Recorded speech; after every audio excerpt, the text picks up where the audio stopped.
Good evening, everyone. I'll try that again. Good evening, distinguished guests, IWFSA members, board members, fellow mentors, partners, and allies. Good evening. Hello, yes, we need that energy. What an absolute pleasure it is to stand before a room filled with brilliant, strong, powerful, phenomenal women and allies who have championed us on our transformative journey. And I say us because I've been a benefactor of the program. And I am so honored because it has changed my life. For those who don't know me, I'll introduce myself. My name is Karen Matsiko-Taylor. I'm a beneficiary of this phenomenal program, and most recently, a proud IWFSA Global Fellow.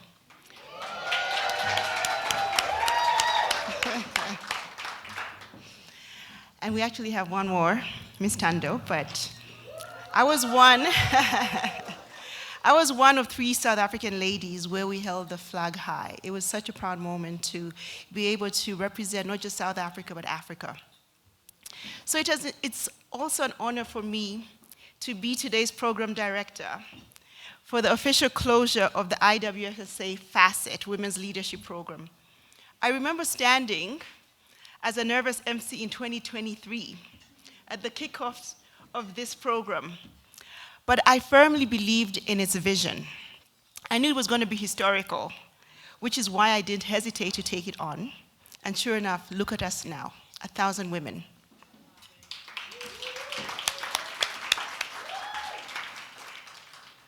What we all know began as a vision has now become impact. 1,000 women leaders in just 3 years. I don't think we understand that history has been made because out of these 1,000 women, we're going to have ambassadors, we're going to have presidents, we're going to have ministers, we're going to have, just every powerful person. So for the people, and I always like to go back to Madame Prez, Ms. Irene Charnley, Ms. Charmaine Houvet, in Singapore, they were just talking, we were about 30 women then, and she said, you know what, this is too small, 1,000 women needs to be that number. And she actually made it happen just by speaking to us and making sure that that seed was planted and watered. And I can comfortably say 1,000 women are going to sprout into 10,000, into 1,000 women because of that. Not forgetting Ms. Shipra, who is also with us in Singapore. And as the IWFSA FASSET Women's Leadership Programme officially closes today, we're simply not marking an end, we're witnessing a legacy take root. A legacy that will echo through generations. As I mentioned, women in boardrooms, classrooms, labs, ministers, and movements, because when women rise, entire communities ascend with them. Tonight, we celebrate transformation. We celebrate the courage, the collaboration, and the conviction that have defined this journey. Please join me in another warm round of applause as we officially open the IFWLP Closeout program, Women and Allies, Empowering Others, Leaving a Lasting Legacy. Please, I don't want to stop you. I encourage everyone to start, thank you. I encourage everyone to start eating their mouth-watering starters. I hope everyone has one at least. That the Houghton Hotel never fails to disappoint. While we're digging in, please allow me to speak about someone I'm quite fond of. It is my absolute pleasure to invite Ms. Shirley Machaba, chairman of the LDC, the learning leg of IWFSA, to deliver the opening remarks. She is whom we've now permanently called our Mureki, as we know, because of her giving nature, her humility, but yet she's someone who holds power and does it so gracefully. Before she joins us, let me remind us of one powerful truth. We might come as one, but we stand as 1,000. And more importantly, we stand as hundreds of thousands. Because when women lead, they multiply impact. We lead as we rise, 1,000 strong and unstoppable. Mom Shirley, the stage is yours.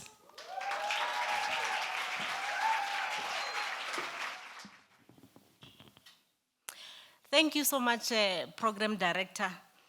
A very good evening, distinguished guests, colleagues, and esteemed members of IWFSA. It is also an honor for me, in my capacity as the LDC Chair, to really welcome you all to this milestone celebration. The closeout of the International FASSET Women Legacy Programme. Tonight, we celebrate a journey of impact, as you heard from our Program Director, empowerment and legacy. I would like to extend my heartfelt appreciation to our President, Madam Nolita Fagude, our immediate past President, IWF board member, and patron of alumni. So many titles. Madam Irene Shanley, our partners, especially FASSET, represented by the interim chair, Ms. Thandi Masimula, the funders and enablers of this transformative program. And we have Duke in the house, Duke CE, represented by Regional Managing Director, Ms. Emily Pigot. In absentia, I just got a note that she's not necessarily going to be attending. She's not very well. Our Academic Director, Ms. Angie Naidu. Project Director, Henry Nolan.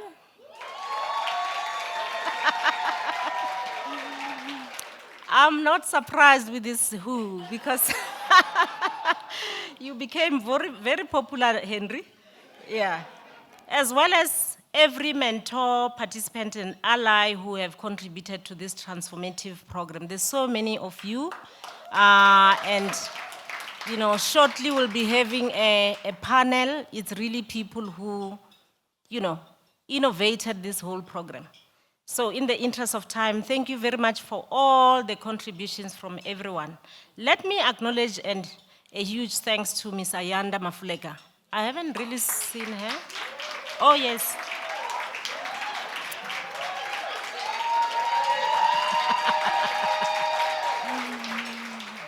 You are still gonna clap because I haven't finished.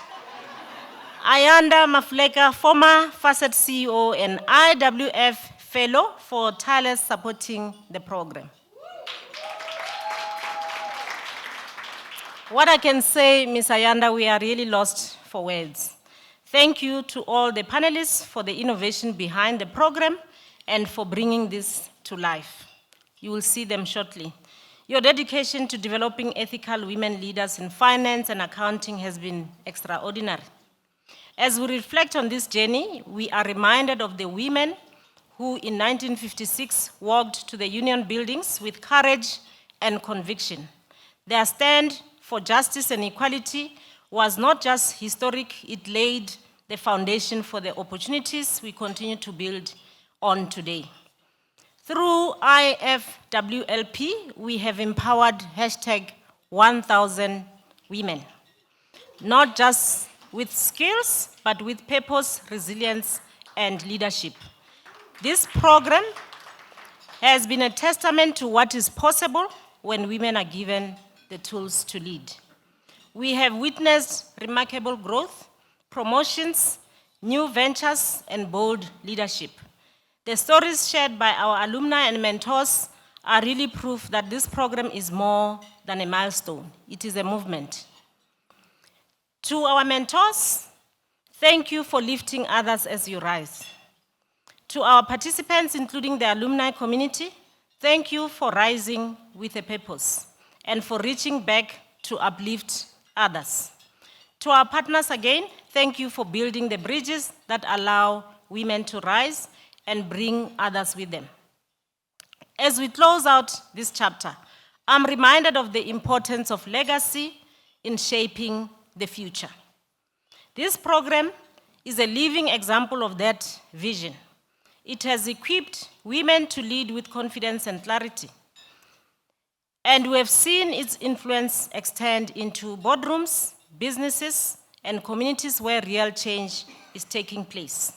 Together, we are not just preparing for the future, we are shaping it. And this is not the end, it is a new beginning.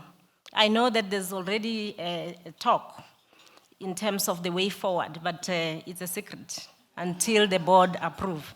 Let us build a future where women's voices shape policy, innovation, and progress. As we begin this evening, our celebration and connection, I invite you to engage and be left inspired. Enjoy the rest of the evening, and thank you very much. Welcome.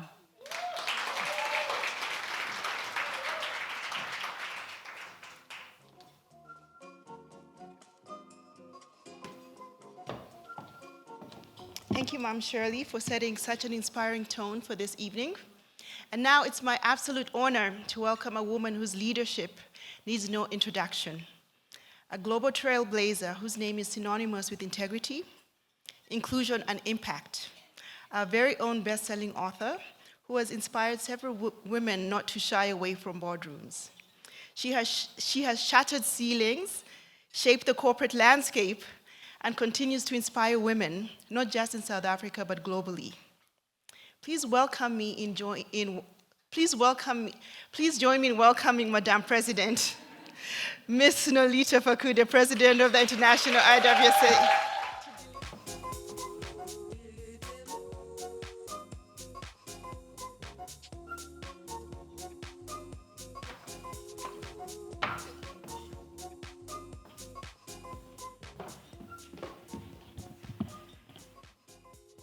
Thank you very much, Program Director, Ms.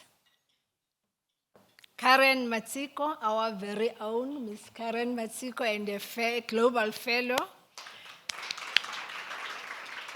Please do continue eating because I'm going to talk a little bit longer, even if I say not much, because tonight is an important evening for all of us in this room and those who are not in the room. Firstly, let me do the protocols and acknowledge the interim chair of FASSET, Madam Tandi Masemula, and your team from FASSET. Thank you very much, ma'am, for coming through.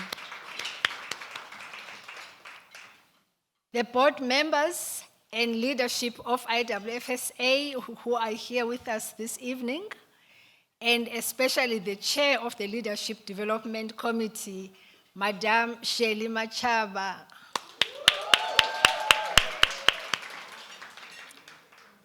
And as Karen was saying, Madam Shirley Machaba leads with elegance, and she walked into this role after Madam Charmaine had moved out in such an elegant way and continued to run with the Leadership Committee, obviously with the members of that committee here with us this evening as well. The immediate past president of the IWFSA, Madam Irene Chanley, Madam Prez, leadership of Duke Corporate Education, led by Ms. Angie Naidu, and representing the other leadership of Duke Corporate Education, rather. Thank you very much for being here. And Ms. Ayanda Mafuleka, former CEO of FASSET, and our celebrants, the alumni and mentors for this evening, honored guests, and standing on all protocols observed for this evening, good evening. I must declare upfront that this is the very first time that I'm coming to the podium just with technology and not paper. So can we please celebrate that? So I do hope that technology doesn't let me down. I thought I'll do it amongst family and friends and see how it goes. So thank you very much. So, as they say, success has many mothers. And tonight, the end of this groundbreaking program makes that statement so very true. The IWFSA, in partnership with FASSET and Duke Corporate Education, were the midwives to one of the most ambitious and successful leadership and mentorship program that has had been launched by a non-profit organization within a short space of time.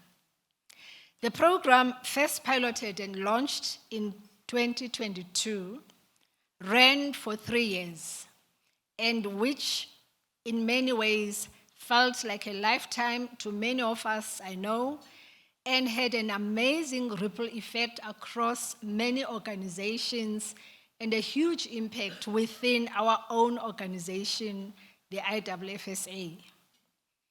Our members, who in their own right have their own mentorship initiatives, came together collectively to help anchor this Women Leadership Legacy Program in the most meaningful and dedicated way. This was Team IWFSA at its best, all focused on delivering to our common vision of developing the next generation of women leaders in a most powerful way, through mentorship and coaching, which is often, as we know, priceless. We can't thank you enough.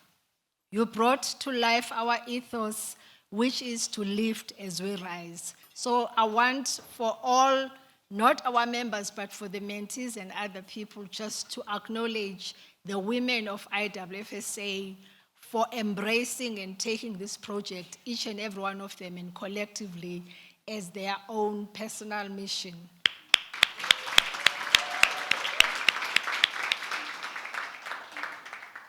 I know many will speak this evening, so I'm not going to go into detail around the program, but many will speak about the history of the project and journey to this point.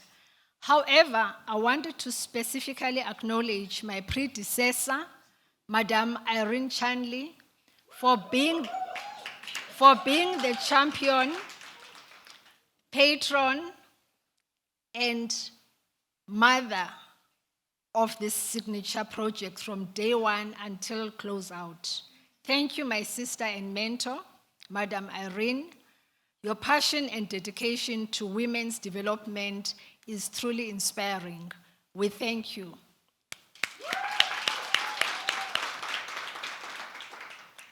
As the IWFSA board, we were very emphatic about the need to have this particular project closure as a ceremony rather than a behind-the-scenes handover of the report. Because we wanted not only to celebrate this significant milestone together, but we as well wanted to thank our partners who collaborated with us in both shaping the agenda of the program, but also supporting it in its delivery. FASSET enabled us through the CEO, Ayanda Mafuleka, and her team to dream big and helped us expand our impact beyond one province to a national footprint. We truly, truly are indebted to you, FASSET leadership and the organization. Thank you. Whereas Duke Corporate Education ensured that we delivered a world-class program that will stand the test of time in how it empowers the delegates to become global leaders of substance. Thank you to Duke Corporate Education for truly being our other arms and legs in this process. Thank you. Our purpose at IWFSA is to lead with purpose. Simple. This program has achieved that and more, helping us deliver not only what we stand for, but how we show up. Showing up with excellence. And excellence for us means quality, transparency, good governance, integrity, and accountability in all we do. We thank the Leadership Development Committee community for their ongoing commitment to supporting our vision as an organization. You each played a priceless role in nurturing and chaperoning this program over the years, first with Madam Charmaine Houvet, and then later with Madam Shirley Machaba. Thank you. There are still many opportunities for us to continue to lead with purpose in partnership with our sister organizations like OCO, SAWID, APSIP, WDB, and many others. Ours is a mission that continues to be urgent every single year. As the diversity, equity, and inclusion agenda continues to be undermined both locally and globally, we have to be one of the strongest partners in ensuring that women economic and social empowerment continues. And with the 1,000 women that come out of this program, the multiplier effect is way beyond our imagination because of the lives that you will impact. And as they say, to whom much is given, much is expected. So congratulations to every one of us, and here and outside, for having stayed the course and continue to champion this program. We are grateful. You are part of a legacy and the history of this amazing organization, and we couldn't be prouder that this particular milestone is being reached during the year that we get to be hosting the Global Cornerstone Conference in 3 weeks' time in Cape Town. Thank you, thank you, thank you. Have a good evening.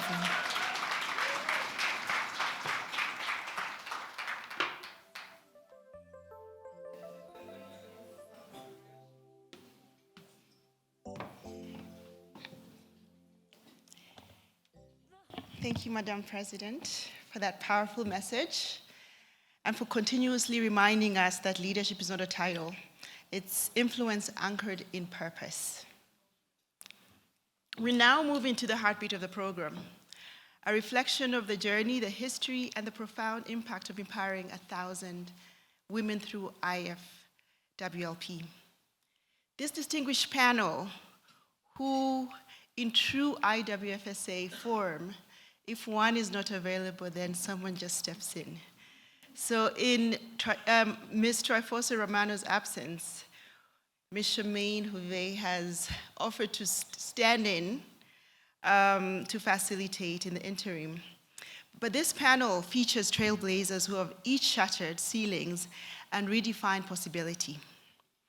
Each woman here is a force to reckon with. I have interacted with each and one of them, one way or another, and my life has dramatically changed for the better because of them. For those who don't know, this panel is a powerful one, a priceless one, a multifaceted one whom are just not standing women, but extremely intelligent women. And we can learn from each and one of them. On this panel, I'm so proud to invite Ms. Irene Charnley, my Shiro. I keep talking about that. Please give her a round of applause. Ms. Charmaine Houvet, who has been the biggest cheerleader of a lot of us. You know, she's been pushing us and telling us to be brave and go for it. Ms. Lisiko Sinelo, Ms. Shipra Shisha, whom I often call the First Lady in all settings. Ms. Angie Naidu, who was our Kraken Whip in Singapore. Thank you, Ms. Angie, Duke CE. And my friend, Dr. Mamfo Modise. Thank you so much. Thank you, DJ. That was awesome, just to kickstart the panel. So again, good evening and welcome to all my panelists.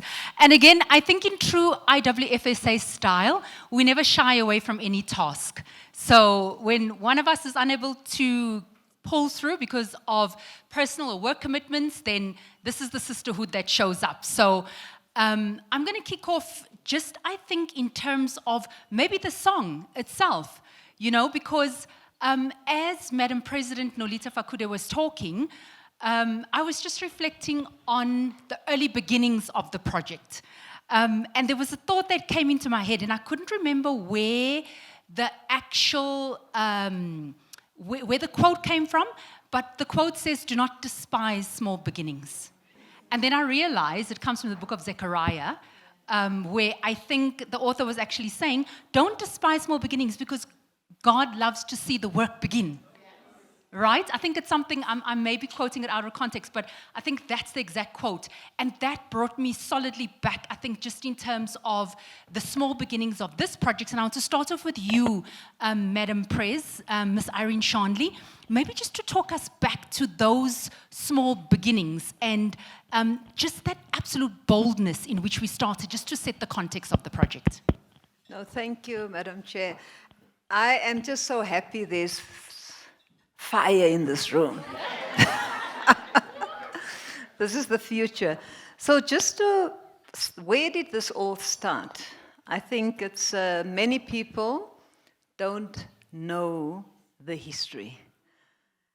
So I'm going to take you back. It started in September 2019. That was the time when a new board of IWFSA got elected. Very powerful board, actually. In fact, we've got a panel here. I always say, you know, as part of that panel, the person that's done a lot of the work is Akida, sitting there at the back as well. And sometimes we don't get... She made sure that it happened, so I'm raising it now before I forget, you know. So this board was elected. On the board was myself, Madam President Nolita, Futi, Toba, Trifosa, Dot, Lesejo, Nomonde, Dr. Precious. I mean, we had a board that was elected. And that was after 3 years of a very unsettling period within IWFSA. We had 25,000 rand in the bank account and 800,000 rand debt. I just want to give you the context so you see where we've come from. This is September 2019. So immediately after the election, this board had to get together immediately to revive this organization. And we called it at the time the rebirth of IWFSA. Because we felt that, you know, it's like a tree.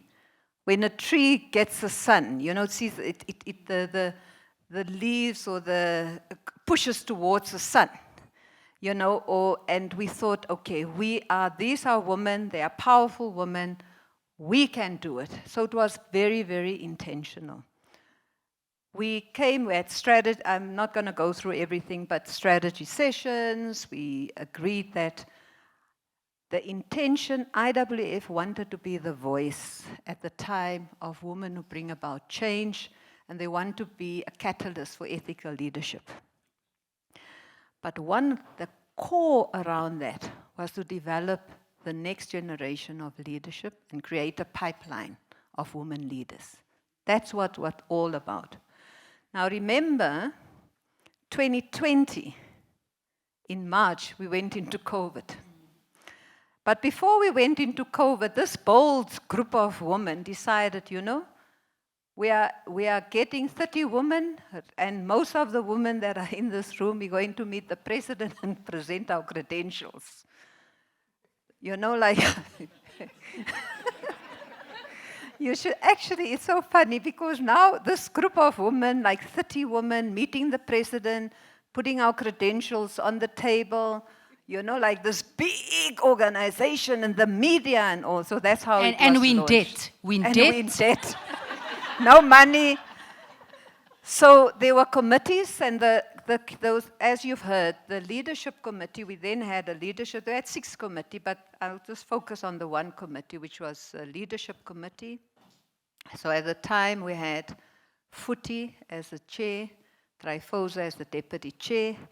This lady was a treasurer, but to her she was also the chair of the fundraising committee, but you didn't have a choice. Said like, okay, you're a CA, you better go and raise the money. So, but we must also understand at the time, the women who were there took everything they did. When they take you out for lunch, anyone who were taken out for lunch or anything at the time or invited to offices, that woman who invited you paid for it. The organization never paid because it's a non-profit organization. We're very conscious of this. So what happened then?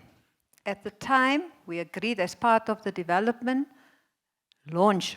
We had, IWF some time back had Young Leaders Connect program, and you all know Tryphosa Romano, together with Charmaine here. Tryphosa then became the chair of the Young Leaders Connect program. Madame here, Charmaine, was the deputy chair. So they decided to launch Young Leaders Connect, to relaunch it. And in August 2020, the YLC was launched. And the objective was IWFSA members will mentor young leaders, and that's how the program started. Many of you in the room were actually part of that program. I think Sadapeng, I see, you know, Tando. So people were part of that particular program. And they developed a whole mentorship program, you know, they put it in writing, and I know, Charmaine, you spend a lot of time, you and Tryphosa, money out of your pocket to do all of this, to develop them. Then, Madame here, who was responsible to raise funding first so that we can do the development of the next program. She came up with that there's a FASSET that can fund women's development.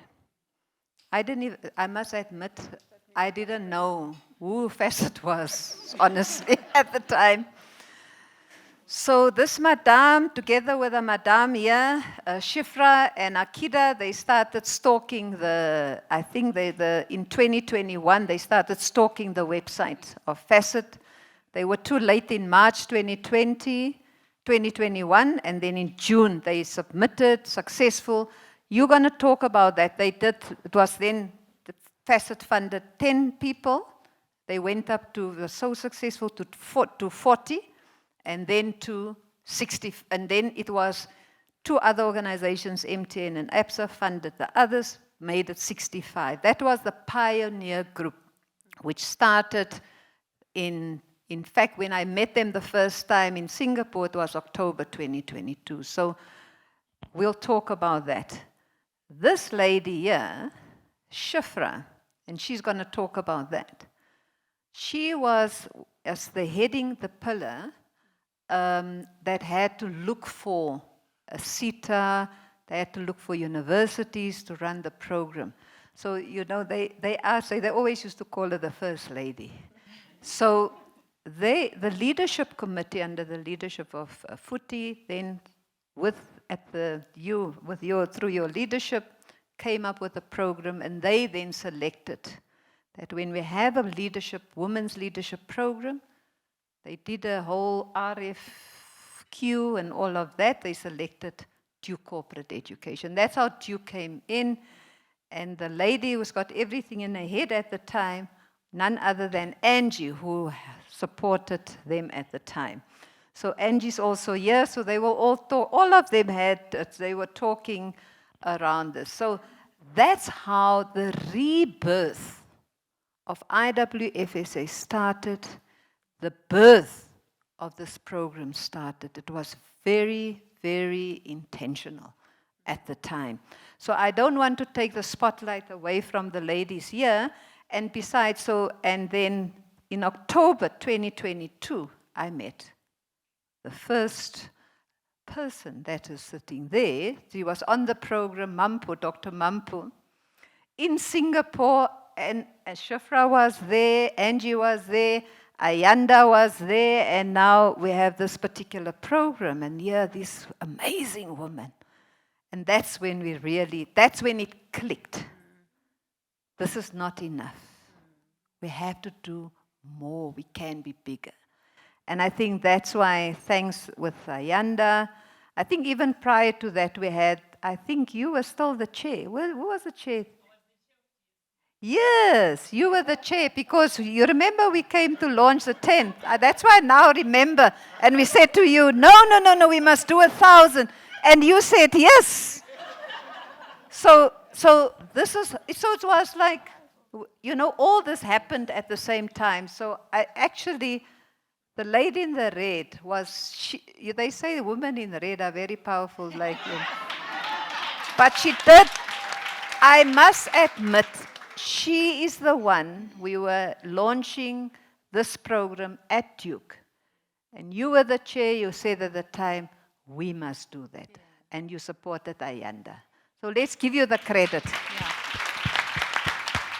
Because sometimes people forget, so I don't forget faces. So I know at the time, and that's with your support, I think Ayanda then got the mandate to say, let us do this program bigger. And that is how, we'll talk more about the 1,000. So I want to give at the time, the women at the time who were there, the subcommittees. I mean, the leadership subcommittee had Totsi, I had the name somewhere there, but I know Totsi, you were there. Tandio Lane, Advocate Tandio Lane, they were on the committee.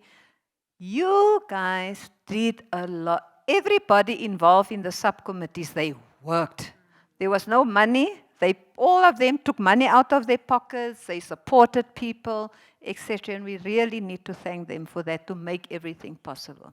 I'll start there, but I just wanted to see that was the rebirth of IWFSA and the birth of this particular program. We had lots of other programs, but this is about the one #1000. Thank you. Thank you. Thank you so much. And Madam Prez, I'm going to come back to you in a little while. Just again, I love what you said about the boldness of the project. And again, I think even just in terms of executing it and going from the 30 to the 65 and going eventually to, the 940 and some odd, it took a journey. It took a journey, and we'll come back to you and just touch on that. And I'm going to come over to you, Lesego, because I think you're the next obvious, conversation. I remember just joining the IWFSA, and you were actually head of treasury. You were the one who was going up, looking after. You were working with the auditing firm, coming to look for the funds that were in deficit. And I just joined, and I remember we met at One Sanson Drive, and we were all being asked to put in X amount of money. And I thought, what scam is this? I haven't even joined this organization, and I'm in debt. How am I being asked to pay up 2 years of membership fee? I'm not even a member. But again, I think what Madam Prez was talking about, which is so intentional, is the names, the faces, the people. We're all still here today. So talk us back, just cast your mind in terms of that vision of going and hunting for those funds. Even before the hunting, thanks, Charmaine. So I got asked to help with the finance turnaround process, getting the financials in order, the 3 years that Madam for my praise was referring to. And the then President Sisimpo said, please come help. I was on sabbatical. I thought, it will take a month, we'll be done. 18 months later, we were still busy. So before even the board election, I had done 3 years worth of year end. At the time, the accountants wouldn't talk to us. The auditors wouldn't talk to us. And as Madame Prez said, we actually had less than that because that money was for salaries. We still had staff in the office. We still had rent to pay, etc., etc. So invariably, we inherited a technically insolvent organization. That's the real story. Then, with Madame Irene, you can't say no. So what she won't tell you is that she was actually meant to chair the funding committee. That was the agreement at the board strat. And then I woke up one day and now it was my responsibility. And of course, you can't say no. So here I'm thinking, these more influential women around me and I must go and fundraise. But anyway, another thing is what she won't tell you is when I did say we could approach FASSET, we could approach the seaters. I remember we were Mrs. Futi that day in some basement after some event. And both of them literally looked at me like I was crazy. So it's actually gratifying beyond anything to be part of this panel this evening, looking at a program that literally started with, we could only afford 10 candidates after having spent Saturday mornings on end initially defining what the curriculum would look like. Shipra and I don't know how many letters we had to do, refine, redraft so that Sisfuti could sign. Like literally, we pedantic A-type personalities, so we'd be sitting doing that. To having Ayanda, we actually literally initially, if you remember, Madam Pres, we're sending letters based on partnerships to corporate South Africa relationships, hoping that something would turn, and nothing turned. Even Ayanda sat on the letter for a year, by the way. I'm telling you out. I can because the end story is beautiful, so I can tell the stories. And then one day she calls, like randomly out of nowhere, Lesego, sorry, Sissy, you know, you once sent this letter, I saw it, I'm so sorry. You know, and I understood the backstory. I understand the space you're in is quite challenging. I said, fine, no problem. I've got this budget. And we had a number, I won't disclose it. So to my mind, it was, let's do what needs to be done, and we've got this secured. We failed on a technicality. Literally, we had not said explicitly in the document that the program was NQF level 8, which it was. And understanding compliance and the importance thereof, and the fact that when we talk about leading with integrity, it starts here. I said to Ayanda, I do not want to compromise you. If it fails internal audit and your checks and balances, let's leave it, we'll resubmit the next window. And indeed, we did that. The next window, we got through, but the amount was less than the first time. So my heart still fell to my shoes, but I was like, at least we've got something. 10 people were not enough for the program to even start. Then again, Sisfuti, Shipra, everyone else went and approached corporates so that we could get a sufficient number in the classroom to start the program. And so the rest is history. Fast forward, Madame being bullish, I remember getting that call from Singapore, so excited. Lesego, thank you so very much. We just signed the MOU. Thank you, my darling. And I'm like, Eureka. You know, the fact that, by the way, I'm a YLC alumni myself. I'm class of 2012. So there was an emotional tag to this because I understand what a positive impact this kind of engagement can have. And you guys are lucky you've got an even better version. You've got version 2.0 that's more enhanced. And being plugged into an IWFSA ecosystem is probably one of the most empowering aspects that can happen to one's career. And I encourage you to not look at this as the end of your journey, but rather the beginning. When I did my program, Dot was actually our mentor. We were still in partnership with Gibbs at the time.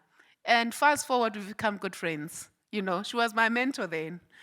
We had the most difficult of group settings in the syndicate, ultimately a 6-member body with 2 people who were performing. Proud to say we're top of the class nonetheless, but you don't know where the relationships that you are building through this process may lead you to. And please, I urge you not to underestimate that. It's really powerful. Never mind the fact that you are plugged into a global ecosystem as well. So Charmaine, it was a lot of hard work. From a year-end perspective, we're technically insolvent. We didn't pass going concern. We had to ask the members who had loaned money to the organization. That's how the previous board had taken this seriously as well, some to a quantum of over $500,000. Literally had to negotiate with them to subordinate their loans so that we could pass the going concern test. And it took us about 3 years to turn that around. Was it less? No, within 2 years. There you go. She's gonna call me out, I know. 2 years. But it was not for lack of commitment and being intentional, as Madam Pres Irene was saying. So I think I'll pause there. But what got us here was being resolute in terms of making an impact, being resolute about building the next generation of ethical young women leaders. And at the time, we were not even thinking 1,000. And to have the vision grow to what it's become is really gratifying in more ways than one. And I hope we'll be able to do 1,000 more. Thank you. Thank you. And again, the storytelling is so heartwarming because that song that was saying something inside so strong. And I remember when we relaunched and rebirthed YLC, I mean, the pillar there, the fire was Triforce Romano. And I think even her going to MTN and getting the funding for this very project, for the first 65, she got from MTN. And then she also went through to APSA, and she brought APSA on board in the very, very first cohort. And talking about, you know, I think just Madam Prez spoke about it, the governance and the structure and just the rigor and the pace at which we ran was tremendous. And you know, it's interesting, I was reflecting when I was in UNGA in New York, I was watching a lot of the ambassadors and heads of states and ministers and everybody else I worked with, and a quote, Shifra, came to mind for me. And we did a lot of work in Cisco with Brene Brown, and I remember so starkly something that she said, is that when you're running very fast as leaders, the first thing to go is compassion and empathy. And I've bumped across that a lot because I run very fast globally with people who are sprinters. And the first thing I see leaders, when you're in trouble, they lose all compassion, they lose all empathy, and you see a different side to those leaders. And sometimes it takes my breath away because you think, but this is the time I need you. This is the time I need that compassion. This is the time I need your leadership. But Brene says it's normal. It happens. It happens to the best of us. And a very, I think, critical component of this entire structure. Maybe just talk to us around that, First Lady, Shifra.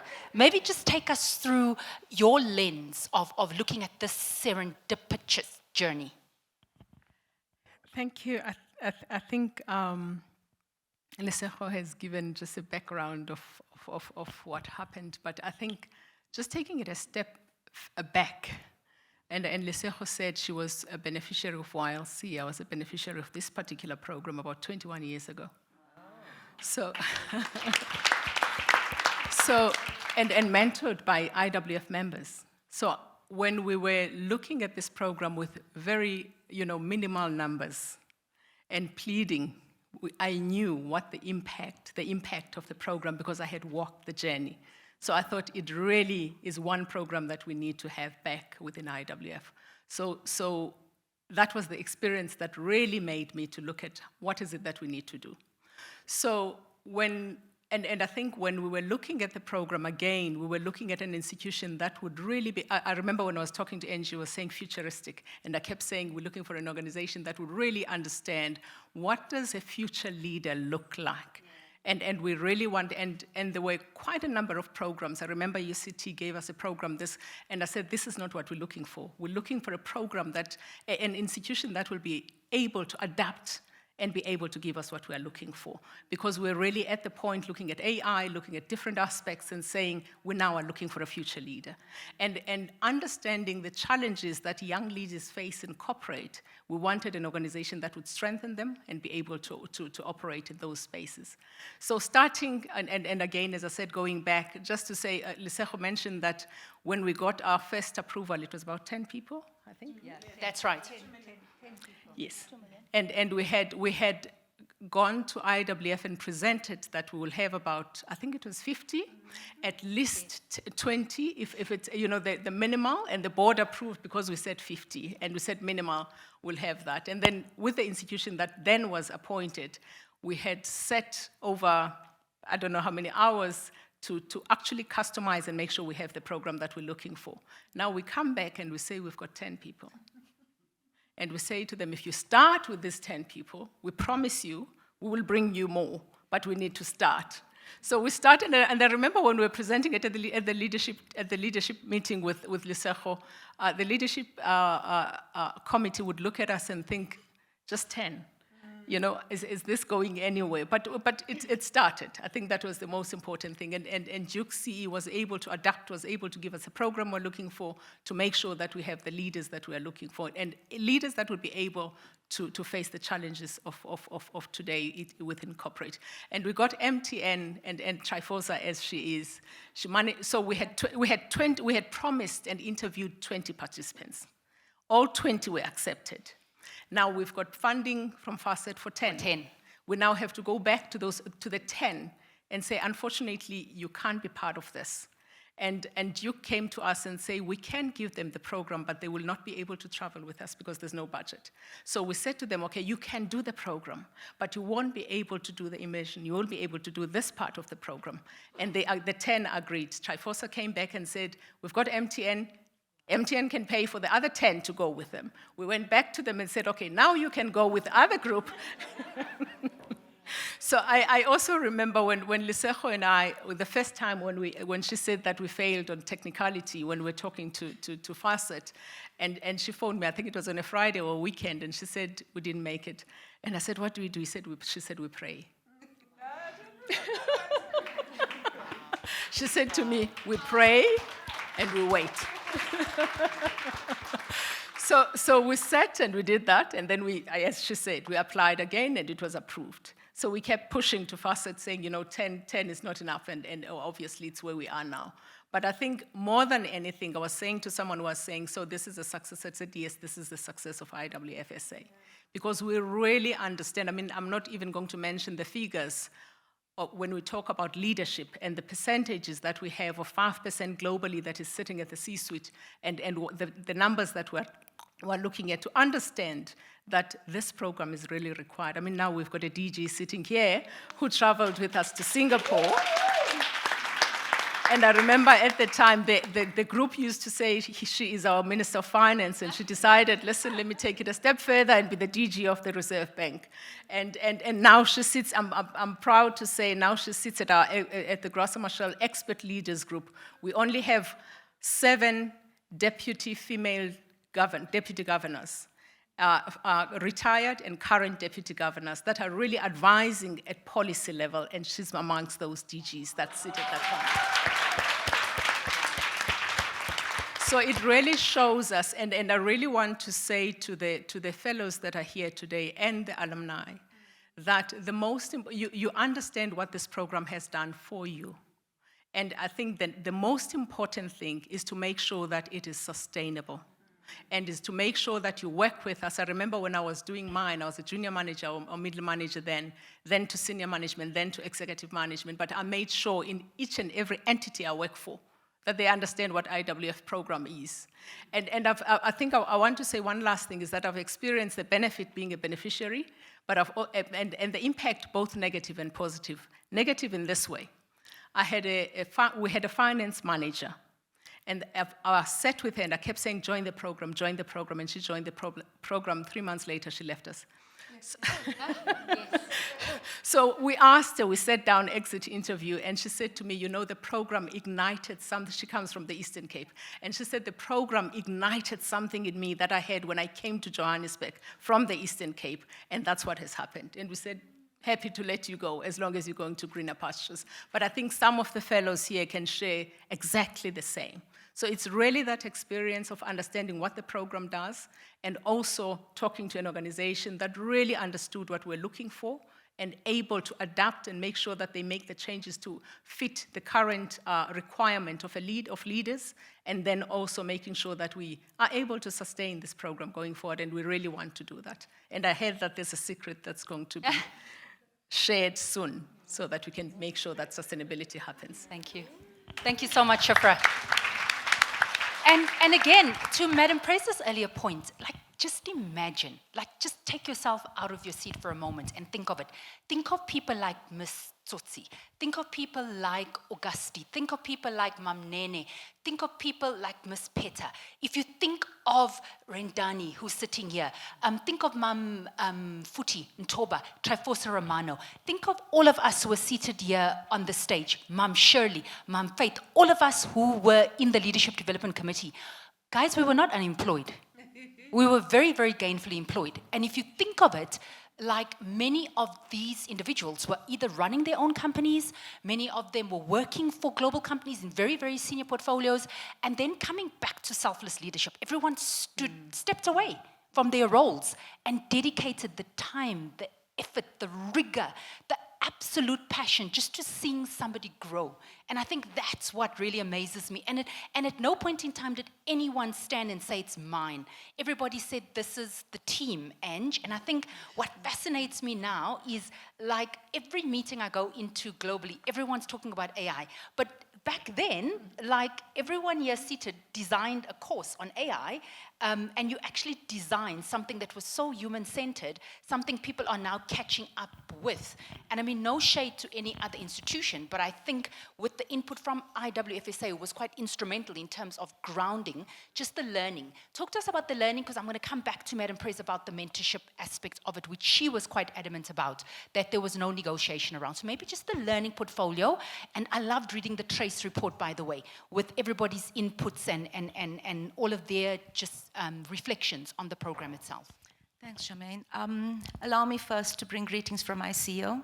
Dr. Shamla Chetty unfortunately couldn't make it, but she certainly sends her warm, heartfelt congratulations, I think, to the partners firstly, and to the participants. She will be in country in 2 weeks' time, so she will certainly engage and share her views. I'm going to share my journey first, if you don't mind. So,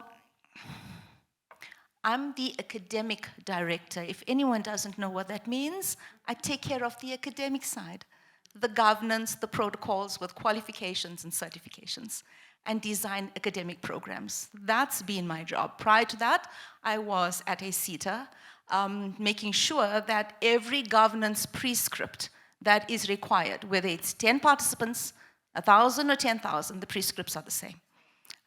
That is the world I came from. I was invited into a boardroom to take a seat at the table. And I recall so clearly, it was the day Shamla was announced as CEO.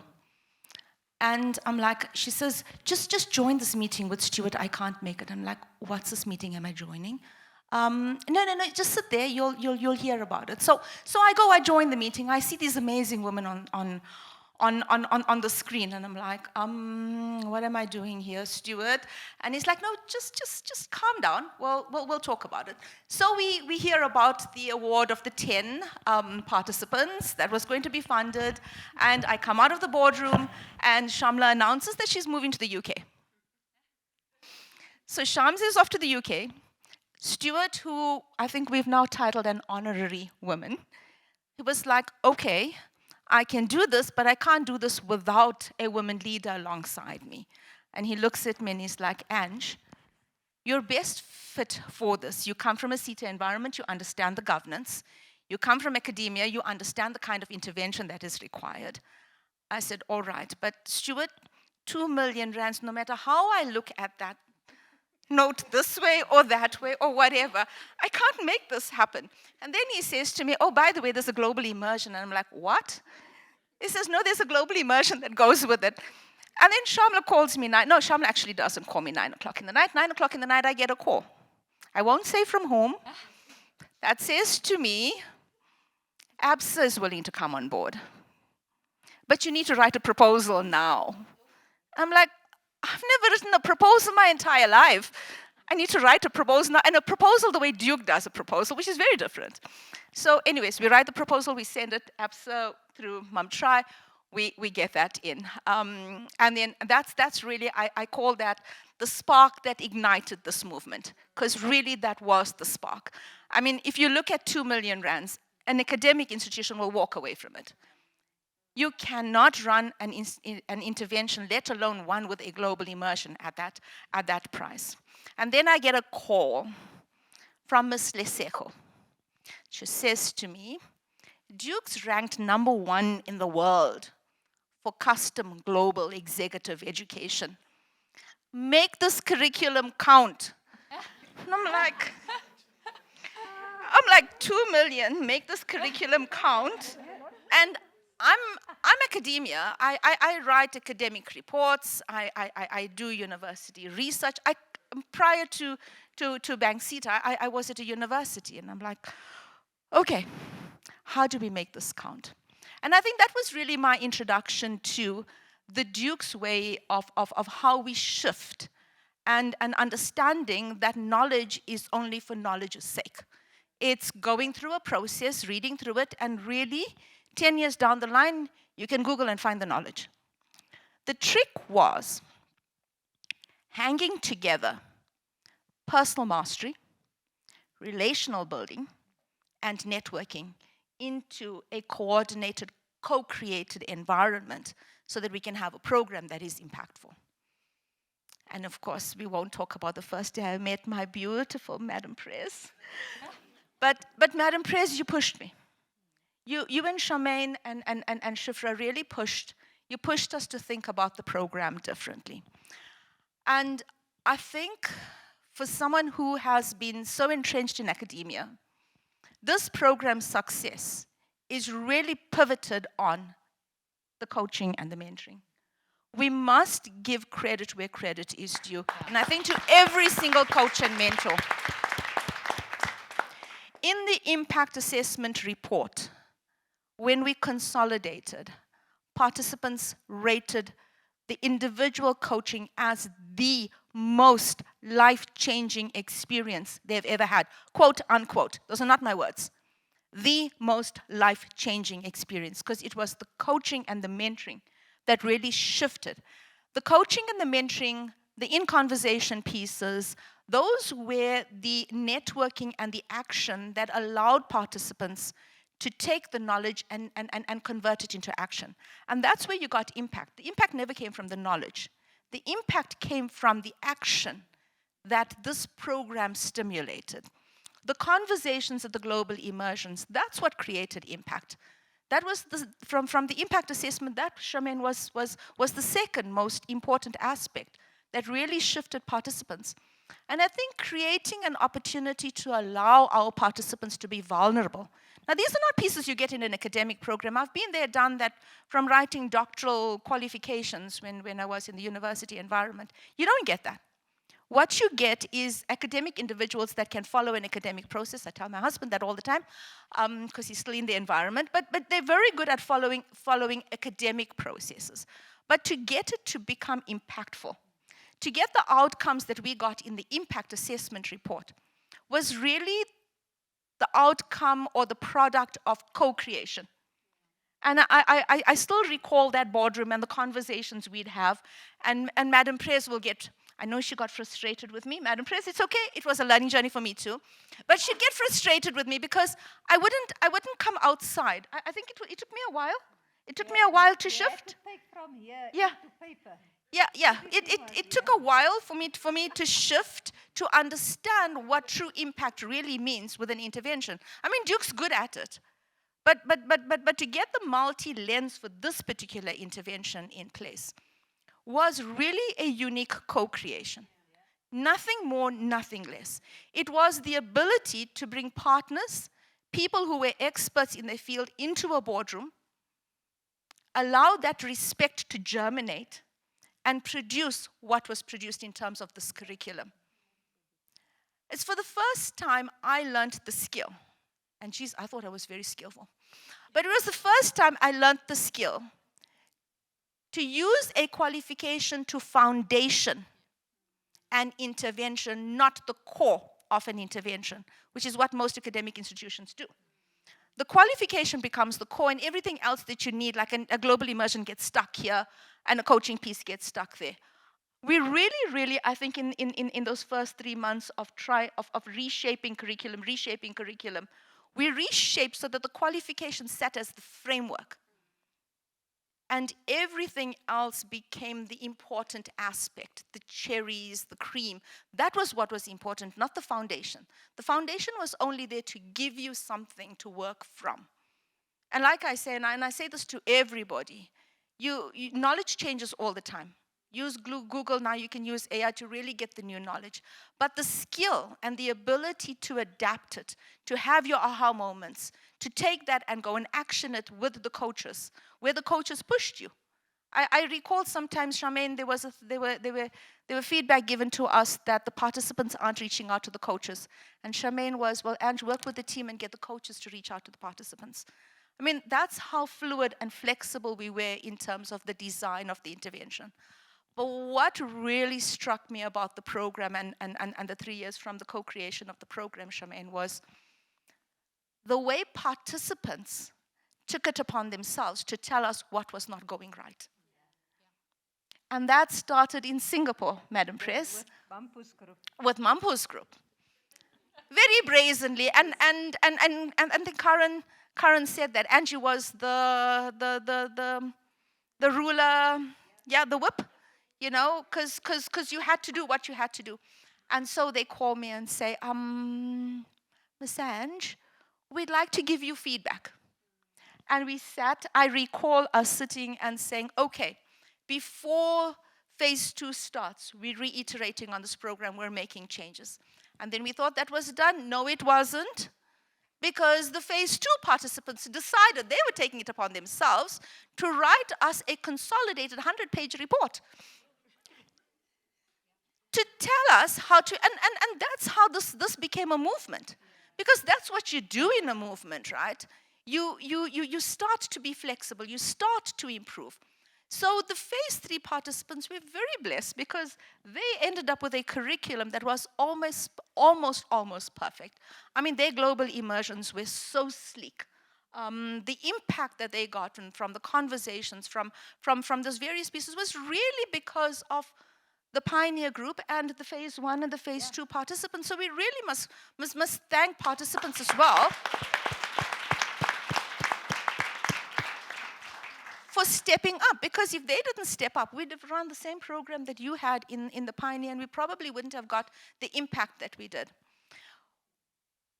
So I have a call with Madame CEO, and Madame CEO says to me after the announcement of the 1,000 participants, what would the CETA look back at 5 years from now to say, well, you know what? This is the investment we made on this program, and this is what we've got out of it. And I recall Charmaine and Shifra and I talking and saying, well, I said to them when I was in the CETA and I ran something similar, we did something called a leadership journal or a leadership output. And it was like, what is this? No, we'll get the participants to write a leadership article. It's like, are you mad? And I said, no, but let's try it. I mean, you know, programs like this, you got to create something. You got to create a legacy. So I am pleased and very humbled today to say that the Thought Leadership Journal has been finalized and produced, and I think a copy has been handed over through to FASSET, so to IWFSA. We received over 500 articles. That is, I think, a record in itself. We have gone through, we finalized those articles, and then we summarized, because I don't think everyone's going to read through 500 articles, but those gems, I really call them gems, Madam Prayers. Those gems that have come through, you really, I mean, like, I think it was my proudest moment in my entire career. It really, really, really was my first proudest moment. My second was when I was working with a team to finalize out the impact assessment report. And if you read through the impact assessment report, you will understand how what we consider to be slight nuances are important reshaping moments for participants on the program. And I think that report is the product of the co-creation of this curriculum that we all built together collectively. So it really has been a journey for me. I think working through this curriculum, I've changed in terms of the way I see curriculum development, and I think for the world that we're going into, that really is the way that one has to create. Knowledge is just the foundation, and really the actions is what translates knowledge into something really valuable and useful for an economy. Thank you, Ange. Thank you. And Madam Prez, I don't think Angie understood that you and I were only chasing her, because I'm not going to look at the people to my left who are chasing me and you out of the boardrooms to say, go and figure this thing out. So the more pressure they put on us, the more pressure you and I went, and we rocked up at Duke, sometimes at 7 a.m. to say, we've come to figure out how we move this forward. And so interesting for us, DG. It's so interesting. Mam Tsotsi, when we came to your institution with Mam Irene, we came there with an intervention because there was a complaint from some of your participants that they were not allowed to do certain things. So Mom Irene and I put on our jackets and our coats and we came there to come and confront the leadership.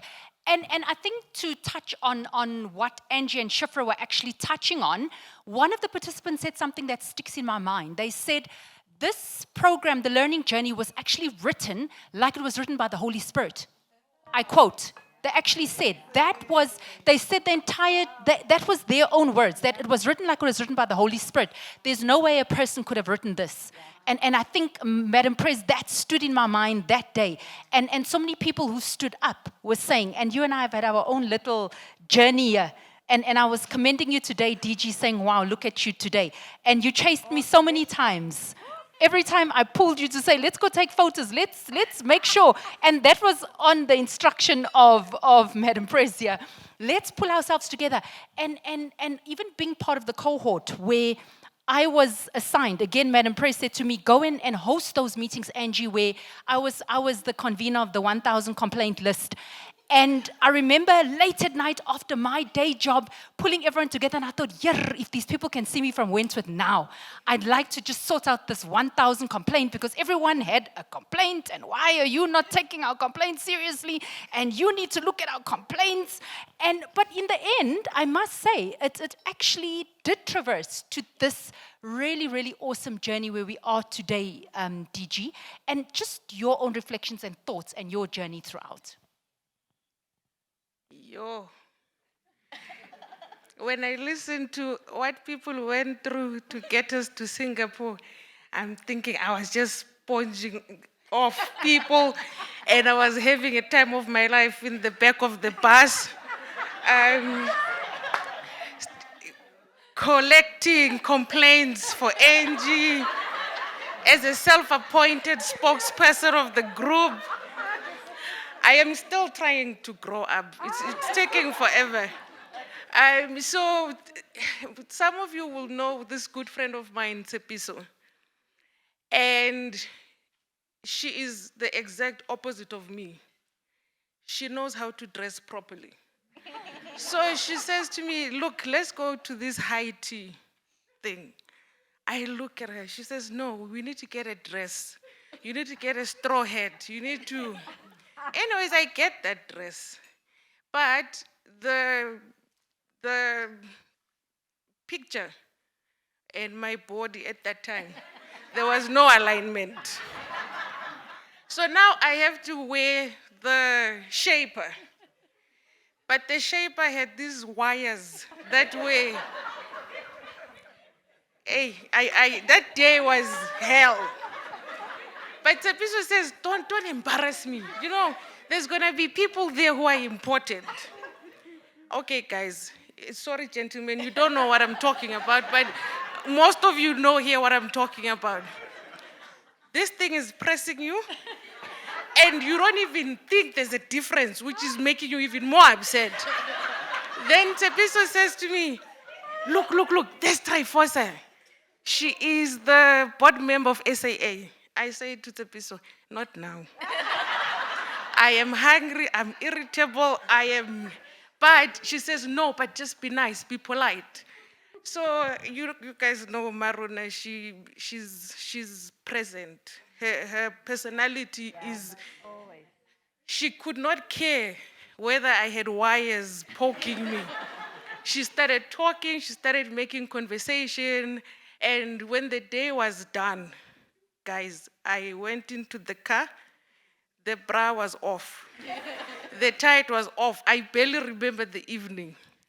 A week, 2 weeks later, I get a phone call. She says, I'm Trifosa, I met you there. There's this leadership course that you must do. Please, no, she didn't say please. She said, go and do it. And I'm thinking to myself, Sissy, now I'm busy. You know, I have things to do. I have grants to do. And she says, you go and apply. And these are the timelines, and you must send your CVs. And then I called Tsepiso. She says, if you know what's good for you, just apply. And then hope they don't take you. I apply. Then Angie interviews me. She made me calm, relaxed. But because I was relaxed, I assumed it wasn't going to happen.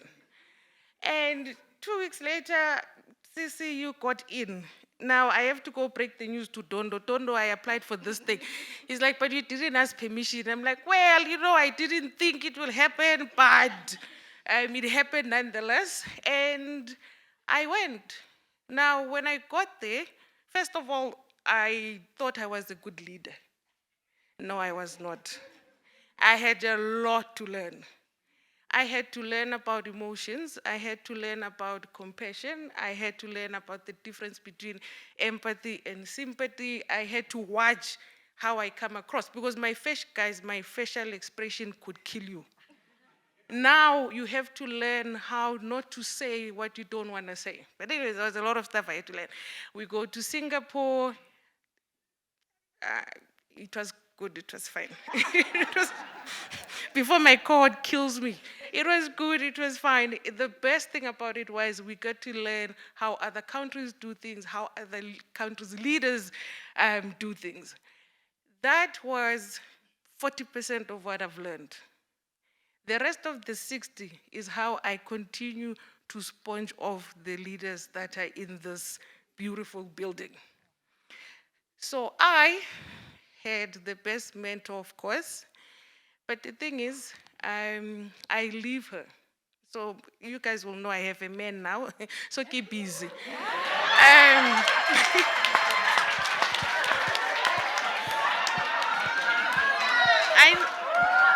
I know, I was saving it. So, no, I leave her.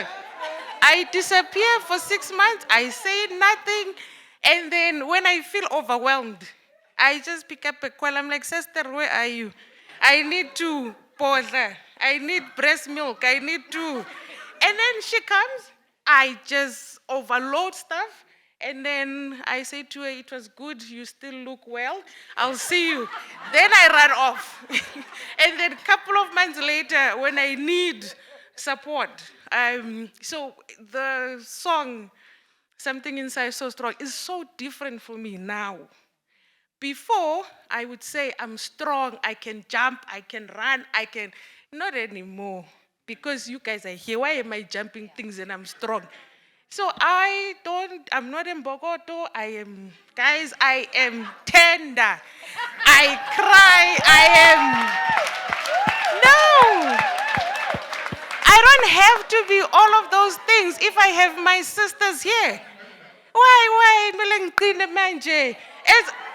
Before we went to Singapore, most of you know I was tracksuit, walking around in town with rocks in my pockets to beat up thieves. No. Now, sensitivity. I became me, the version that I suppressed for so long, because I thought I was fighting systems, I was fighting things. I don't have to do that anymore. And the one thing that is so critical about this program is that there's so many opportunities. You don't have to hoard all of them to yourself. There's just too many. The only thing you can do is to bring others with you. And when you bring others, you're too busy because there's so many doors opening. You just want to get everyone, let's go, let's experience, let's have fun. This is the best place to be at. I am trying to grow up. It's not very easy. Because, there's too much wisdom that you need to absorb. You need to give yourself time. But you guys, when I say you guys, I mean the elderly. Well, not too elderly, but, just enough elderly, wise, wisdom-wise. You let us be us. You don't judge us. You don't have unrealistic expectations. I can be myself. I can be a child. I can forget about my job and be me. And I know I can be vulnerable. You guys will just be there to help us. So for me, this was a life-changing experience. And I want to get everyone I know to be part of it so that they can experience what it's like to be vulnerable and not be called Imbogod. Love it. Love. So, Madam Press, I'm going to end with you because I think something that we cannot miss is in terms of the critical components of mentorship. Many were promoted, many others started initiatives in communities, many are leaving behind legacies, others have been hooked up, they didn't even need Tinder or anything like that, they've now got their own person next to them. And I think this is the power of this program. And I remember even Angie and Henry, who were also so intentional, when many of the women dropped out of the program, I was often the first port of call to go and meet the individual to find out, why are you dropping out? Where can we meet you halfway? How do we help you? And I think in addition to my own people, I was the first sort of red flag person who was highlighted when somebody couldn't travel because their husband wouldn't want them to travel. I remember instances where husbands physically took somebody's passport away and said, you are not traveling. I had a second case where out of the blue, the family decided the individual had an ancestral calling. So they couldn't leave the country, and if they left the country, everybody would die. And so this individual called me saying, how do I now maneuver around this? I don't want my family to die. We had another one where literally CEO had to get involved with Mum Irene, where the individual was literally thrown naked in the street with her 3 children because the husband said, you think you want to go out and you think you want to be bigger than me? Go out and figure your life out. And we literally had to scramble around, getting an apartment, getting accommodation, getting the kids sorted out, getting clothing, where we had to do that drive. And so oftentimes I think when you look at all the women in the room, each and every person in the room has got their own story to tell, where you all dug so deep into your pockets, you dug so deep into your personal time, you dug so deep into your family time. I know all of you in the room, I can't run away from you, you know where my house is. You know, you've all spent significant time there hosting events. It's still a place where everyone just feels so welcome and at home. I'm not the only one. You know, so again, Madam Press, talk to us about, as we wrap up, just in terms of the mentorship component. No, I think, just by the way, see Tryphosa, come, you're going out there, come sit there. She's come in, and now she's going back out. You see, you're not gonna run when I see you. I actually want to start there because when we talk the program and developing young people, when she was really the brainchild behind relaunching the Young Leaders Connect, and she and Charmaine worked hand in hand to launch that. They started the whole program to ensure that people are mentored. They started the mentorship program. IWFSA members started mentoring young people. That particular program with this program, we used the basis of that mentorship manual that you had, and we developed it further so that there's a proper expanded version of the mentorship manual. Most of the first group, that's why I think when Mampo talks about Tryphosa, she's not the only one. There were another 20 other people. Tryphosa would phone, apply. So many of the Young Leaders Connect individuals were part of that program. So they were part of the first cohort. And I think, you know, sometimes, so that's why I'm calling her back, because we just need to acknowledge and express our gratitude to her, because she is a force. You can't say no to her. In fact, none of the IWFSA women you can say no to, but she is a force, and she is so passionate about the development of young people that she's like, many times we used to, you know, argue about this must happen or that, but she's so passionate about the development of young people that she drove this program. Starting with the YLC, and the YLC is still a baby, you know. She feels it's here. Don't touch this baby of mine. We say it's what, the youth of the IWFSA. So just thank you, Tryphosa, for the role that you've played in getting all of this started. You know, that's why I called her back as well. And I think also, so firstly, Charmaine, you did an amazing job. I think many of the stuff we really put on Charmaine. I think many people, you know, as this program developed, and by the way, I always say to Angie's amazing, very passionate. You see how she's worked, but Angie had everything in her brain. We had to get it written down. The time, I'm worried about the time and I have to go. So Charmaine did a lot in terms of nurturing that whole mentorship. And we really need to thank you for that. You've played an immense, the role you played with people. I think she must have mentored like 20 people at one time. Like if somebody falls off this, she'll start mentoring the person. And people used to feel free to just talk to her with the problems. That's why women who were abused, sometimes she had to take money out of her pocket to ensure that a woman can actually, get onto the program or get onto the immersion, those type of issues. So thank you very much for the role you've played. I also want to take the opportunity to IWFSA members. All the IWF people in this room and the ones who's not in the room. Remember, these are all women with big jobs, responsible. They on boards, they head up companies, they chair companies. But they took the time to individually mentor the participants on the program and the YLC. That's their time. It's not, if you have to take what their time is worth per hour, you'll never get a person like that to mentor you. And I think that's why you've just confirmed that is why when you look at the impact of the men, was the most impactful part of the program was the mentorship program. So the program could not have been a success without the participation of IWFSA members, which was intentional. They have the intent to empower other young generation of women leaders. They were paying it forward. It was intentional. We don't take it for granted, the time that they've made it. Some of them even had to travel on the immersion program to spend a whole week with participants. All of you have experienced them.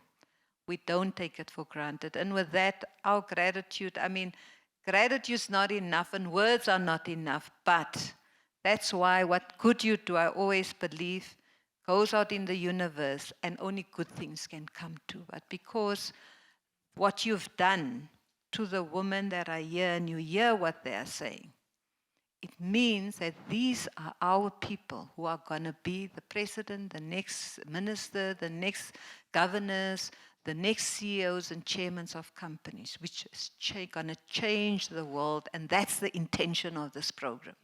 And that's why you were so first of all, Madam President, through you and all the IWFSA members who are mentoring people, thank you. We are grateful for the role that you have played in everything. And then the participants, what we also know is that the executive, people who went on the executive program, you, based on your experience, you came back and you mentored the middle management people. You made the time to do that. And for that, we are very grateful for that. Thank you. Akida and Leanne, I'm using this to thank because I want to thank Akida and Leanne because those are the people in the background who make sure things happen. We are grateful to you. Thank you so much for all of that, what you've done. And I just wanted to, so mentorship, so that's what I wanted just to say. And I think that this program, the alumni, keep it going. You must keep it going. It has never happened. You are a movement. Yeah. And if people, I keep saying this to you, don't wait for somebody to do it. Take the leadership. Take over, go and move it. And because this is a movement that is going to bring about change all the time. And it's in your hands. Dr. M, Tando, all of you, you are the ones who's going to lead this. So keep up the great work. I just wanted to end on that. And just by the way, Madam President, Andy must give you those 500 stories.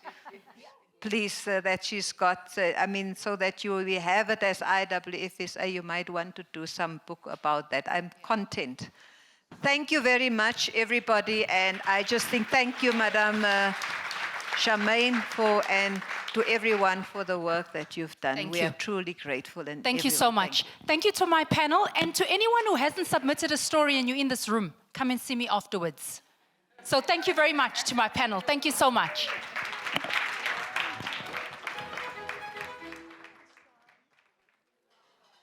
We now transition to a defining moment, the ceremonial handover of the IFWLP Closeout report. This report is more than a document. It is a record of legacy, a testament to vision, and living proof of what happens when women invest in women. Please welcome Madam President Nolita Fakude, President of IWFSA, and Ms. Thandi Masemola, Interim Chair of FASSET, to mark this historic handover. Round of applause.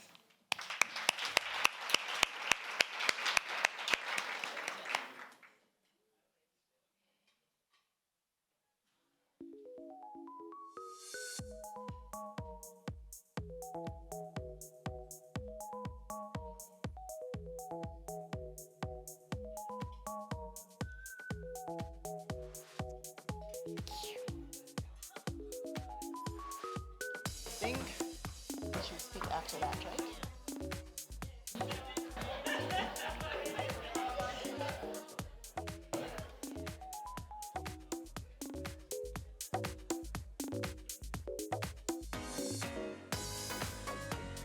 Mike.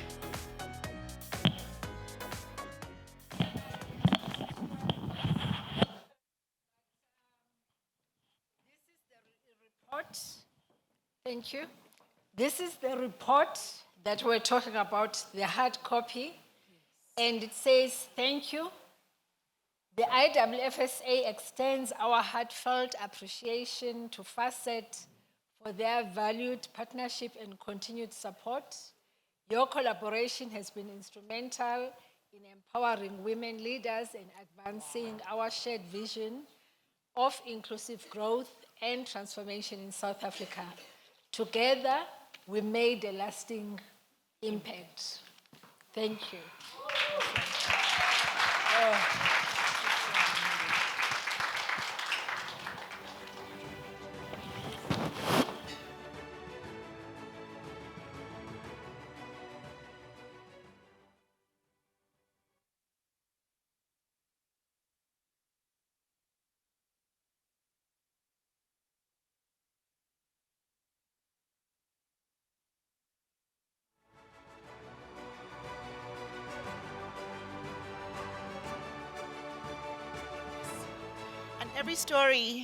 Every great story deserves a moment of reflection to honor the laughter, the tears, the breakthroughs, and the friendships that made it all worthwhile. I can certainly say I have long-lasting friendships from this.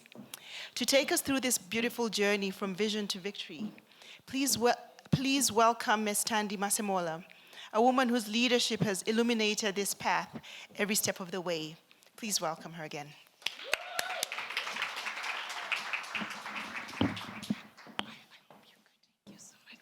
I'll be good. Good evening, everyone. I'm overwhelmed because before I start my speech, I must just say this. When I came as a board member at FASSET, I didn't even know that I'm going to be a chairperson of some committee that makes strategic decisions. And my goal in my heart was that I want to make a lasting impact. And I want to see the impact happening. I want to see people's lives changed. And it's so humbling tonight to come in as an interim chairperson of the board of FASSET to close the program that I was the chairperson who approved. It's humbling. And I'm very humble. I'm actually overwhelmed by the impact that we have made because I remember this was in my heart, and this is what I wanted to happen. I wanted my term as a board member to change somebody's life, and this has happened. So I'm gonna start now. I'm just gonna greet good evening all the distinguished guests, the mentors, the partners, and the remarkable women whose journey we are celebrating tonight. It is an honor to stand here as the interim chair of FASSET and on behalf of our board. I extend also a warm greeting and appreciating to everyone gathered for this significant moment. The closeout of the IWFSA FASSET Women's Leadership Programme, IFWLP, a heartfelt acknowledgement goes to our valued partners, the International Women's Forum South Africa, IWFSA, and Jukes Corporate Education, for their vision, collaboration, and shared commitment to advancing women in leadership. When the FASSET first approved this partnership, it was not merely as a sponsorship initiative, as I said. It was a strategic investment in transformation. Under the leadership of Ms. Ayanda Mafulega, sitting over there, FASSET recognized that South Africa's financial and accounting sector, and indeed our economy, cannot thrive if women leadership potential remain underutilized. We therefore saw this program as an opportunity to deliberately shape a more inclusive, equitable, and empowered leadership pipeline. I remember when we were discussing it, we said that we want to take women, you know, the story that Charmaine was talking about of a woman who was kicked out of the house because of the fact that she was in the program. That's the things we wanted to change. We wanted to take the women from the back to the front, because women are always taken as those people who are supposed to give birth to children, raise children, and stay at home and keep quiet. But we wanted to raise leaders. So we believe that equipping women in the confidence, capability, and global perspective to lead would have a multiplier effect, which is strengthening not just organizations, but communities and broader economy. Launched in 2022, the IFWLP has, over its 3-year journey, reached an extraordinary milestone. 1,000 women impacted through its executive development and middle management development program. Together with our partners, we have nurtured authentically and purpose through righteous learning, mentorship, coaching, and peer collaboration. Participants have developed not only leadership skills, but conviction to transform system and challenge barriers that limit inclusion. The achievement is not just a number. It represents 1,000 stories of growth, resilience, and empowerment that will ripple through workplaces, boardroom, communities for years to come. Having been part of the board that approved and championed this program, I'm deeply proud of what has been achieved. And I extend my sincere gratitude to IWFSA for your leadership, networks, and unwavering commitment to empowering women. Duke Corporation Education for bringing global excellence and academic rigor to this initiative. The Leadership Development Committee, mentors, and facilitators whose passion made this journey possible. And finally, to the participants and graduates, your dedication, curiosity, and leadership has been heartfelt, or has been the heartbeat of this program. This collaboration reflects the very essence of FASSET mandate, which is to build transformed skills, inclusive financial and accounting sector that mirrors the society we aspire to create. While tonight remarks a close out, it is by no means the end. It is a new beginning. and an opportunity to sustain this momentum and multiply its impact. To our graduate, lead boldly. Step into spaces that need your voice and your vision. I thank you.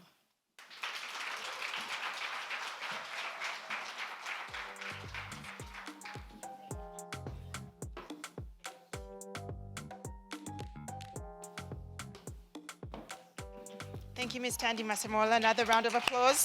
Thank you so much.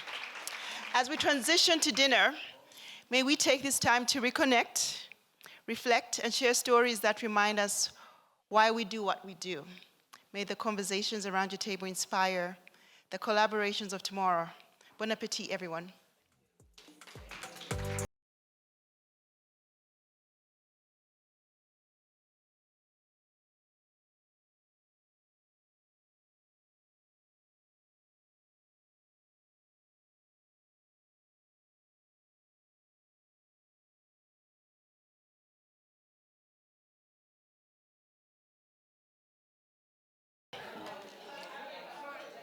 Can I get everyone's attention for 2 minutes, please?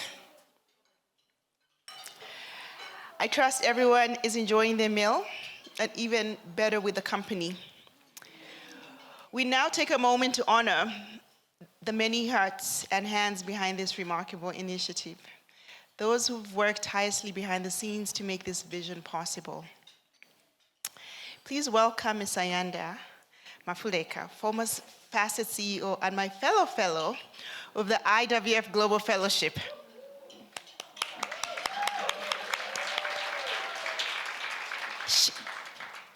Ms. Ayanda was instrumental in making this program a reality, and we, in true IWFSA style, give her her flowers and credit that she rightfully deserves. She's a woman of few words, but deeply rooted with wisdom and selflessness. Please give another round of applause to my friend and my sister for our special acknowledgements for the evening.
Good evening, colleagues, friends. Allow me to write on the protocols that have been observed already this evening. Lisiko, I have been sadly been reminded that I once sat with a letter for a year. Yes, for a whole year. Yes, and I do feel guilty about it. But standing here tonight, I can confidently say, nevertheless, we made it count. we made it to hashtag 1000. As this song was playing, it's by Samara Joy. These songs remind me that, there's an extract that I like about the song that says, the future is in our hands. Now it's the time to stand.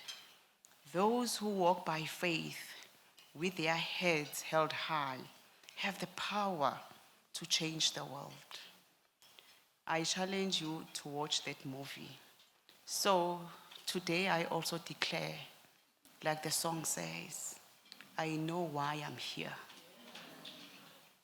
Those words have been ringing in my heart, in my mind, in my soul, because indeed I know why I'm here.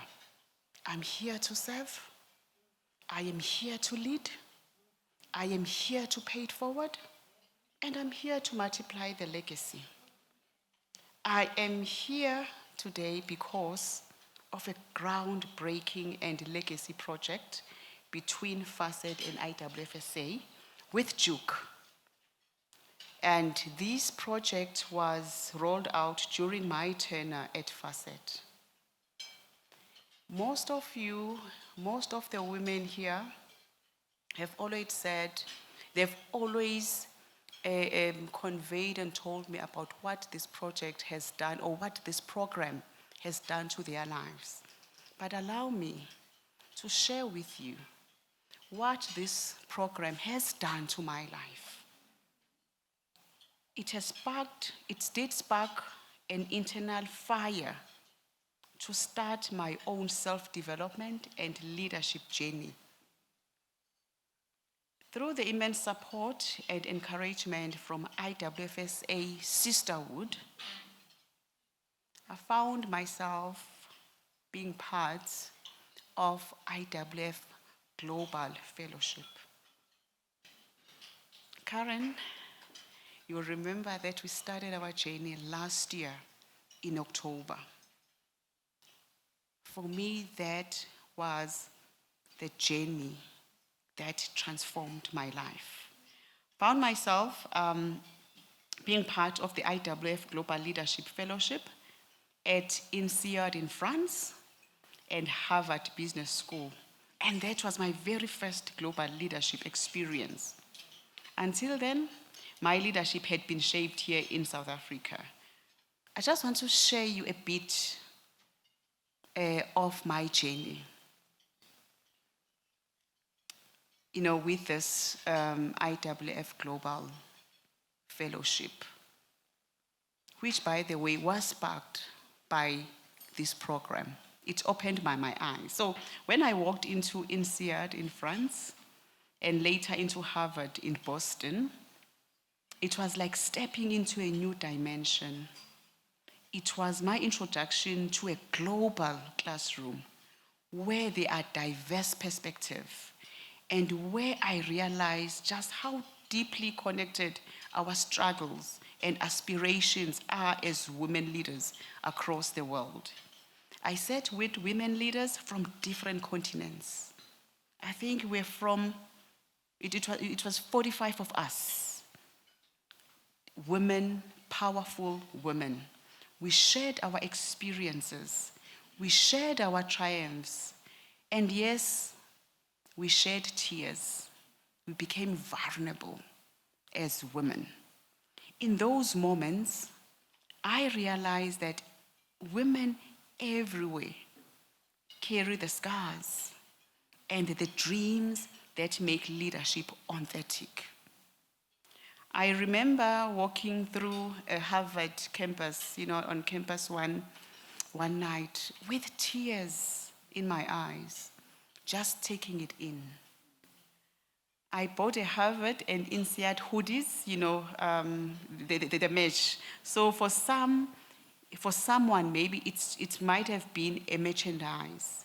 But for me, it was a reminder and a promise to women leaders, to future generations, that legacy are worth striving for, worth caring, and worth multiplying. And why this matters to me? It's because it's firmed my conviction that companies, organizations cannot afford to be spectators when it comes to women leadership and advancement. If we are serious about future fit leadership and ethical leadership, we must invest in it. The women who return from women leadership programs, such as IWF FASSET and with Duke and IWF Global Fellowship, they are transformed. They return with expanded horizons, deeper convictions, and stronger networks. And I want tonight to pause and give my heartfelt gratitude to every woman in this room and every man in this room who are our allies. Because the journey, I thought, I started the journey as a funder, but I ended this journey as a beneficiary of a life-changing and transformative program. If it weren't, so I want to convey my heartfelt gratitude to IWFSA, IWF Global. I can't wait to meet them in November. The sisterhood, the global sisterhood. I want to thank Madam Nolita Fagude, Madam Irene Shanley in absentia, Lisijo. You know, I thought that you will start the conversation not with a letter, but with a conversation when I was driving. But this should be a lesson to the team that I am leaving at FASSET, that let us not leave a letter for a year. Shifra, Angie, Sisheli, Umkaya, Nikki, Sis Faith. Hey, my my other fellow, Sis Dodzi. Thank you so much to the whole IWF leadership. Thank you. Actually, if I were to mention each and every one of you, it will take longer. There's the Juke CE, the CEO of Juke CE, Shamla, Dr. Shamla, in her absentia. Sis Angie, I said thank you. The whole IWFSA sisterhood. And thank you, FASSET, Sis Tandi Masemula. Thank you so much to the FASSET team for all the support during my tenure. But mostly I want to thank the IWFSA sisterhood for the introduction, for introducing me to the IWF Global Fellowship, and for embodying through true sisterhood and a strong partnership that continues to impact lives. So really thank you so much, and I believe that together we will continue creating legacies that will continue to change lives, the lives of countless women. When we, let me make this probably, I'm just sowing a seed. This is a close-up report. I don't like close-out because closing, it's like opening the door. I hope that is just a close-out report, but the door will remain open. Yes. Thank you. So, and through this experience and this program, I was able to live my conviction of paying it forward, ensuring that my rise is never about me alone, but about creating pathways for others. Really, the song that we had earlier, I know why I'm here. I want to emphasize, I'm here to serve. I'm here to lead. I'm here to pay it forward. And I'm here to multiply the legacy. I thank you.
Everyone, thank you, Sis Ayanda, appreciate it.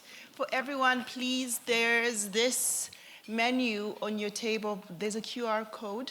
Please scan it. It has the IFWLP graduation book. So please just make sure it is interesting, it's fascinating. So please make sure you leave with a little gift. And as we close, I just want to talk about someone who's incredible. I think when you talk about the IWF Global Fellowship, the one name that comes, everyone asks, do you know Totsi? Do you know Totsi? Do you know Miss Totsi? Like, she is synonymous, guys, with the fellowship. She was I think she was the first cohort, right?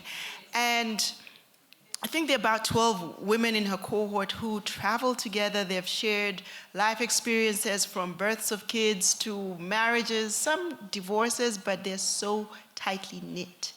And that's what sparked my interest, actually, in the fellowship, because I wanted that, not just a transactional relationship, but something that's organic, something that you can grow, pour into. And when you need to call into that relationship, it's ready. It's people don't even think you want anything from them because you've really fostered that relationship and you've invested in it. So I invite to the stage a woman of wisdom, grace, a mentor, a fellow, a lifelong advocate for inclusive leadership, Madame Totsi Memela, to share her closing reflections. She's a lady who values friendships, as I mentioned, well beyond borders. Her name echoes in the corridors of each fellowship program. As a founding fellow, she's set the path of many, including myself and others. Ms. Totsi Memela, please welcome her. Woo!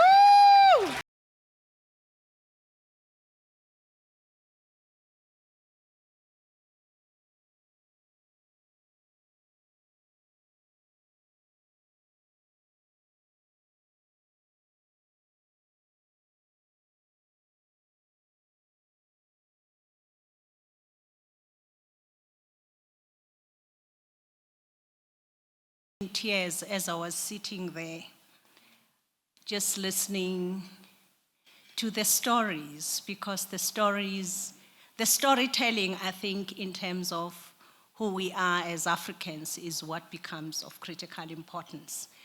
And with the team just talking about the journey, it was absolutely amazing. And I'm hoping that they actually did take the video because those stories are the most important. It's, as Ayanda was saying, that it's not just what's in the document, in the paper, that shades the story of the lives that we've impacted as IWF.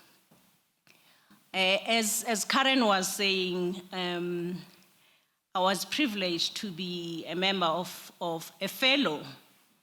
Ooh, you'd be shocked to know when it was. It was 24 years ago. So that was when IWF Global for the first time opened up the program to everybody else globally. And at the time, what's interesting is that there were only 3 of us from outside the US, and they called it global. And it's nice to see that it has become real global. Anyway, so that I can focus, I just want to indicate that on behalf of IWFSA Board, we wish to thank again FASSET and Duke for the partnership. A dream came through because of this partnership. And I think the word that was used consistently was co-creation. We co-created a program that was even better than you can find anywhere else. Whenever, and Madam President can indicate to you that when they talk with other chapters, this is a shining program globally. It doesn't exist anywhere else in all the other chapters. And we mirrored the program also along the global program so that we could ensure that even though we could not send lots and lots of people abroad, we can create our own program. And this program actually stands behind other people. We're talking about it with Lesego, who was actually a beneficiary, that there's 200 other people that both myself and Lesego are going to go and find. Lesego, I've just, again, launched. You and me are going to go and find these people wherever they are.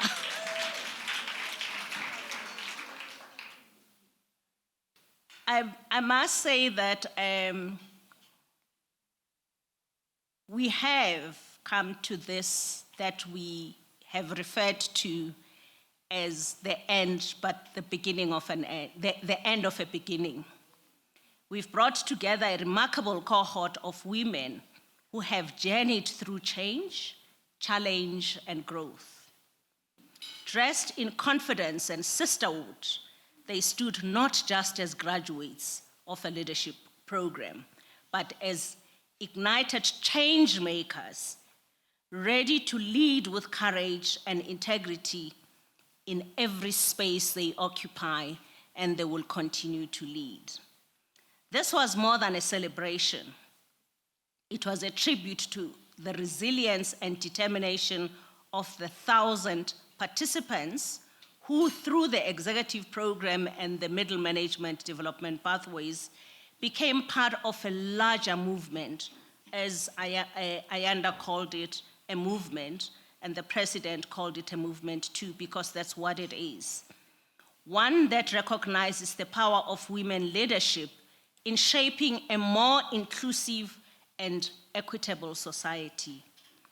We honor the mentors, the alumni and leadership who have walked alongside this journey, especially those who paid it forward with wisdom, support, and advocacy. Their presence at the ceremony, and thank you for everybody that have attended. We know it's that time of the year when there's financials that have to be done. People are tired by this time of the year, and they have to complete all the things that they need to complete, but you honored the invitation and made sure that you are part of this closeout report. We again honor the mentors, the alumni, and leadership who have walked alongside this journey, especially those who lit the way forward with wisdom, support, and advocacy. Their presence at this ceremony underscores a truth we hold dear. We do not lead alone, we rise together. From moments of laughter to reflections of learning and legacy, from the ceremonial handover of the closeout report, which the president indicated there's only 3 copies of the report, which each and every partner was given, to the powerful voices of the alumni as we sang and danced at the beginning of the program. This evening was a beautiful reminder that leadership is not just a title. It is a responsibility to ignite, to inspire, and to make enduring impact. As we close this chapter, we carry forward the echoes of every panel, connection and lesson to every woman who stood tall during this program. The path ahead is bright, leading with purpose, ignite, inspire, and impact, which is our motto in IWFSA. Thank you very much.